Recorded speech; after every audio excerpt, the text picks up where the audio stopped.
Untuk mensukseskan vaksinasi COVID-19, Dinas Kesehatan Aceh Jaya terus menambahkan ketersediaan obat vaksin sehingga tidak menjadi kendala saat penyuntikan vaksin berlangsung.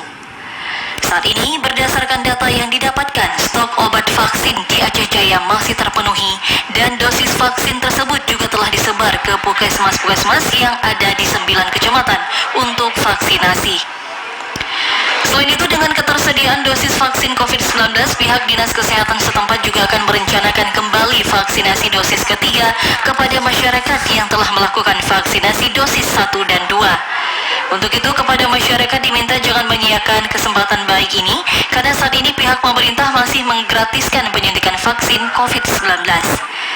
Kasih Imunisasi dan Surveillance Dinas Kesehatan Aceh Jaya, Cut Nazimah mengungkapkan, saat ini stok obat vaksin tercukupi dengan total keseluruhan mencapai 7.892 dosis. Dengan jumlah sebanyak itu, program vaksinasi bagi masyarakat umum, lansia, remaja, layanan publik tidak terkendala dengan ketersediaan obat vaksin COVID-19, baik dosis pertama, dosis kedua maupun dosis ketiga. Kita vaksin masih banyak di Kabupaten Aceh Jaya, terutama yang tersebar di beberapa puskesmas.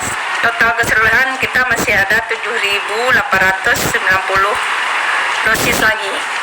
Kepada masyarakat yang belum mendapatkan vaksin COVID-19 agar dapat mendatangi fasilitas kesehatan terdekat, sehingga dengan adanya penyuntikan vaksin selain meningkatkan imun tubuh juga sebagai langkah pencegahan penularan COVID-19.